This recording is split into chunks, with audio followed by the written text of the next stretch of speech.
all the world's a stage, and all the men and women merely players. They have their exits and their entrances, and one man in his time plays many parts, his acts being 7 ages. I've often believed that when the director says cut, these actors don't stop acting. I've also held the belief that celebrity is akin to an alien wearing a skin suit, a fake person pretending to be real.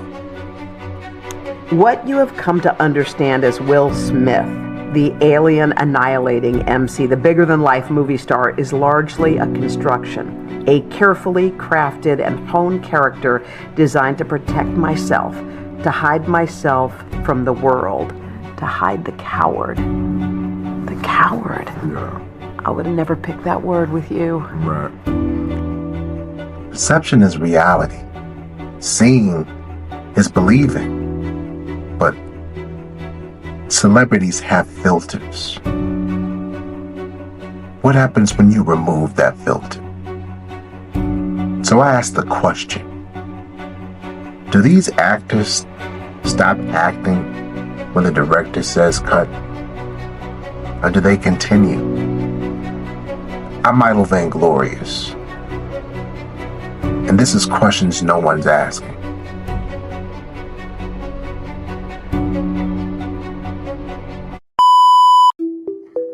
I don't find it strange when life imitates art.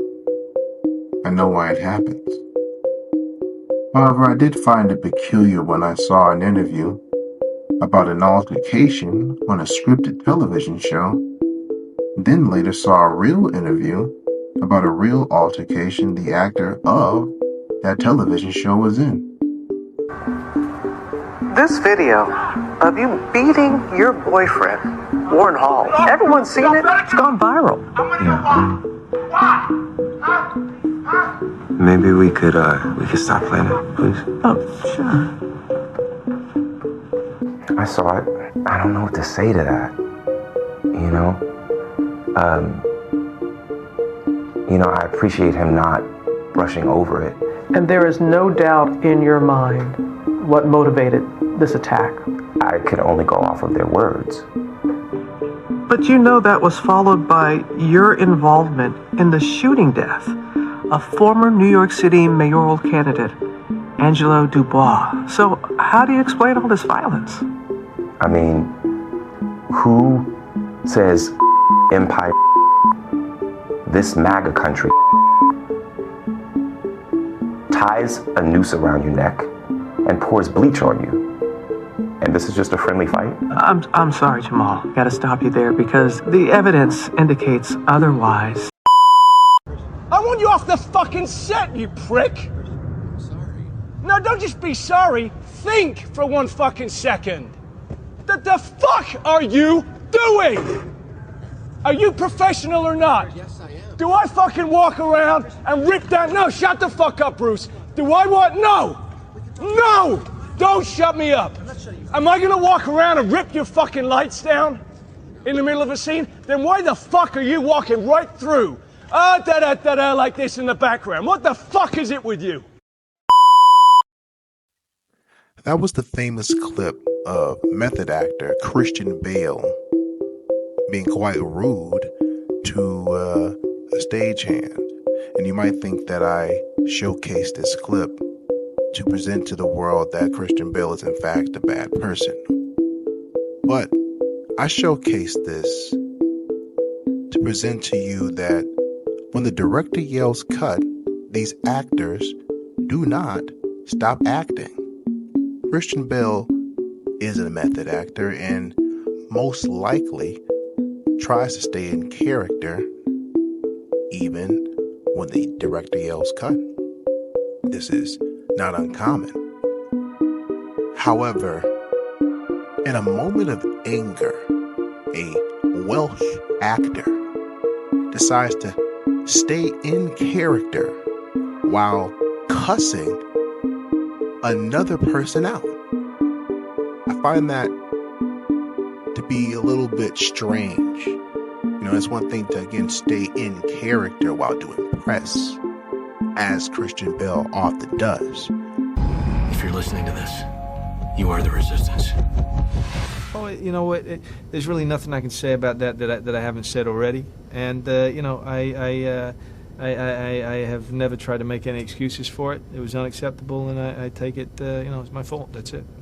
You have to. If you don't become Batman, then you can't play the character. He has to personify all of his demons, all of his rage when you put on that bat suit. And it was a great thing the first time that I did. Firstly, it was just a great honor to get to wear it, and one hell of a kick. I wore it first of all for the screen test, but obviously I wasn't wearing my own tailor-made bat suit at that time.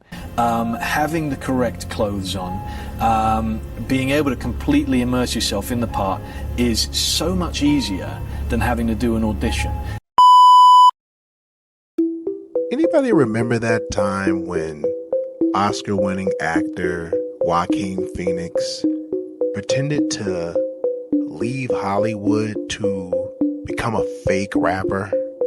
I heard the song, stars counting on, feeling guilty because when I was spent fucking off, history for murder me, words can never harm me, saying I'm the epitome, all the fucking rap parody.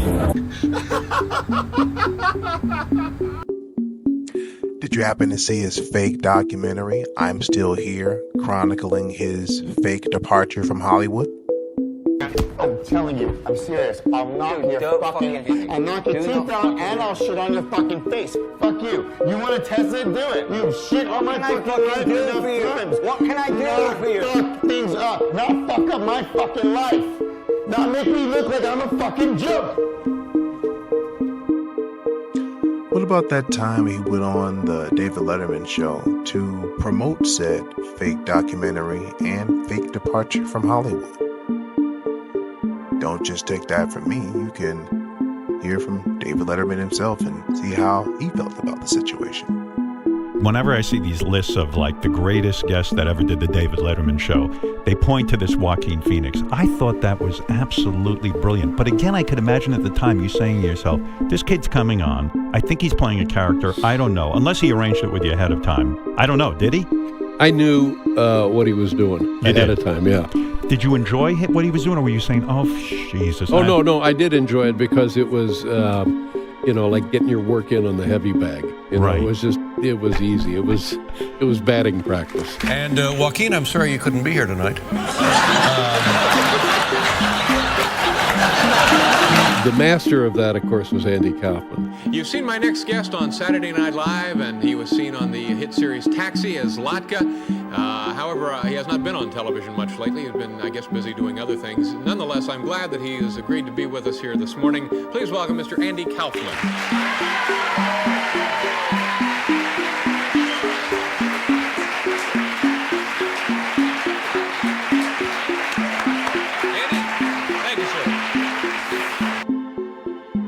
Andy Kaufman was the method actor of all method actors.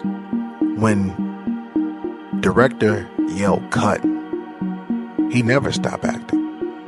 And the funny thing is, he was not a seriously known actor. He was a comedic actor. He was a comedian. Or was he?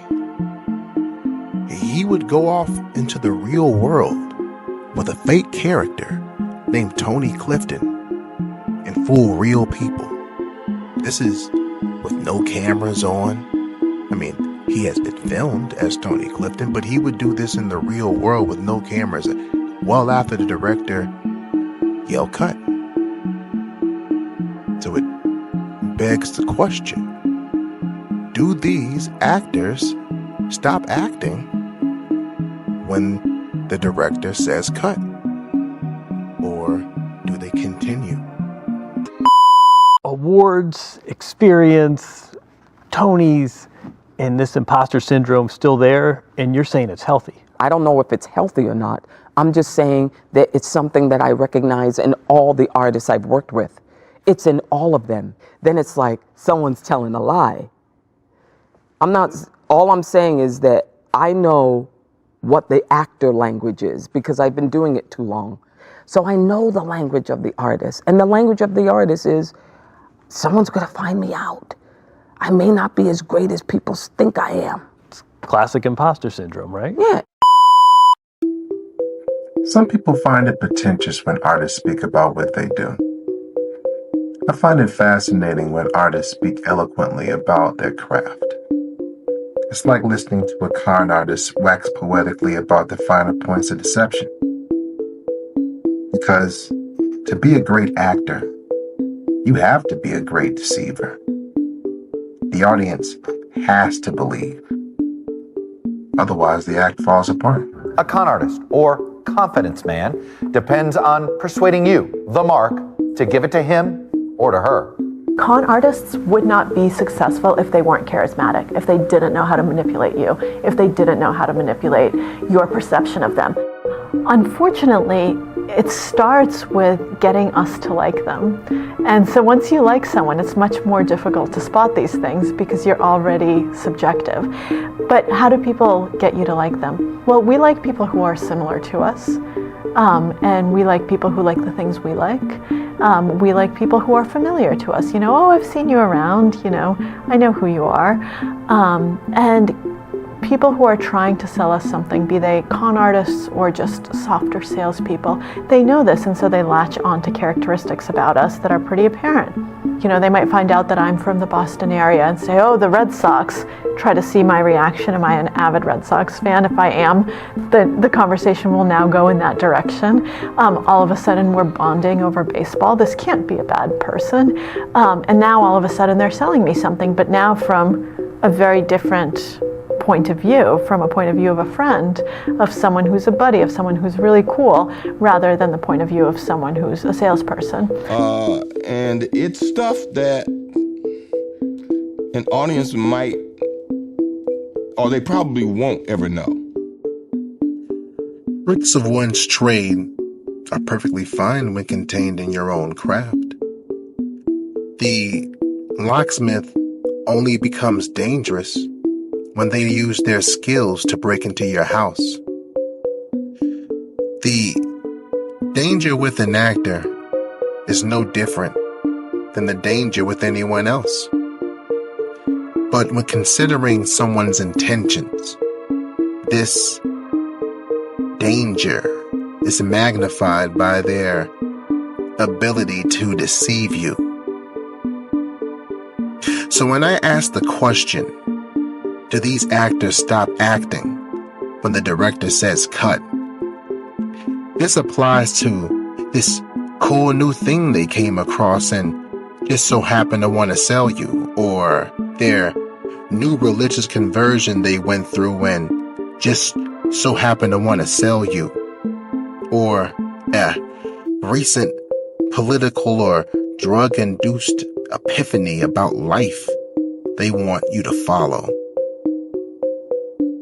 They can be handed a script and become whoever they have to. To them, it's just a role. An actor can be a politician. An actor became governor. Let's not forget, before President Ronald Reagan ran for president, he was an actor. Jealous. Well, Jack Curtiz in person. That's the trouble with you actors, Ronnie. No appreciation for what we directors do to make you look good. Oh, Morgan would love to hear you say that. Don't think it's going to be an easy job directing Dennis. I love him, he's a wonderful guy, but he's such a big ham. Part of the blame was on us, the director and myself. We got mad at the producer, and usually in those things, they expected you to patch things up on the set. You know, that you'd look at the script and you'd say, you can't do that. And so you'd kind of cook it up and it'd come out a little better than it had been written. And this one, we got mad at the producer, and the director and I made up our minds we would shoot it exactly as it was written. And that was the worst thing you could do to them? Oh, I want to tell you, it reached a real low spot when the villain shoots me and then walks away and leaves me for dead. It was a day that the world stood still. Ronald Reagan, the 40th President of the United States, shot and wounded as he was leaving the Washington Hilton Hotel downtown. Reagan's Secret Service code name, Rawhide. I was like an Errol Flynn in a low-budget sort of way. And this picture was called Code of the Secret Service. Well, that sounds terrific. I was once a lawyer. I was a criminal lawyer. I represented a number of notorious criminals. I also developed a $2,000 a week cocaine habit. My marriage broke down, and I was sent to jail for concealing knowledge of a rather large importation of drugs. Before I was a lawyer, I was a priest. And before I was a priest, I was a soldier. In fact, I've been about 10 different soldiers. I've been a policeman, about 4 policemen, I think. I've been a skinhead. I was God. Only once. I've been married more times than Elizabeth Taylor. And I've been a father to more kids than I can remember. My name is David, and I'm an actor.